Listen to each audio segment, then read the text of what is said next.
Apparently when I say that I'm going to make a writing update every week, I actually mean once every 3 weeks. What I mean by skeletons is having a structure to flesh out, whether this is in relation to plot or characters. For the past 3 weeks, I've really been focusing on my short stories and my screenplay. I'm writing all of these for my uni course, which is just creative writing on its own, so we have lots of different projects on the go. In my short story module, we were talking about narrative summary versus dramatisation. Dramatisation is anything that happens in the moment, so that would be like dialogue, it's everything that the characters are doing in that moment of time. Whereas narrative summary is kind of describing things that are out of the moment that might give context to the scene. I feel like I've learned a lot from just learning these two terms, because I'm not sure if this is basic knowledge or what, but I did not know about these two things before now. Or at least I didn't know the proper names, I guess. And now that I do, it's a lot easier to look at my own work and decide whether I am writing mostly narrative summary or mostly dramatisation. Because getting the balance right between those two things really helps with the pacing of your story.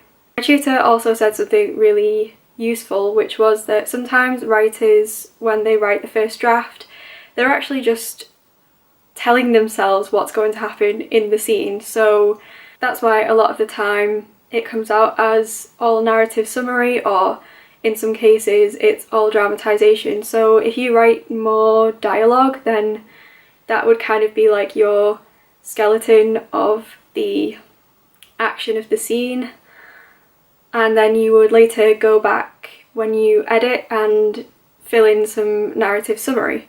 Whereas if you write mostly narrative summary, then that would be your skeleton of the scene, and you would later flesh it out with the dialogue and some action. So I'm really glad that I've learned about that this week, because now I can fix my short story. I've also been working quite a lot on my screenplay module for the past 3 weeks, and what's really helping with that is this book called Save the Cat by Snyder, and in this he has what he calls the Snyder beat sheet, which basically gives you like what he thinks is the structure of most films. So it has the opening image, the theme stated, the setup, the catalyst, the debate, and so on. And he suggests that every film has each of these things, and that might not always necessarily be the case with every film, but it is pretty accurate. When you watch films and you know about this beat sheet thing, you can kind of notice those moments, and they might not always necessarily happen in the same order, but anyway. This has been really, really useful, using it as a kind of skeleton that I can flesh out with my own story. I also decided to go out and buy a separate notebook for my screenplay project, because it just feels much more organised. So because I have so much space now in this notebook, I've been trying to use all of that space, and one of the ways I've done that is by writing these character biography things, I guess. It's the same biography on both sides, it's just that this one is her inner thoughts and feelings that maybe even she doesn't know about, but on this side it's just the surface things that she tells herself. And the last thing to do with skeletons and dead people that I will talk about in this video is Negotiating with the Dead by Margaret Atwood, and this is a book that she wrote about writing, but it's not really a guide on how to write, it's more about the writer and how they perceive themselves and how others perceive them, and getting started with your writing and starting to think about it more seriously and put it out there into the world.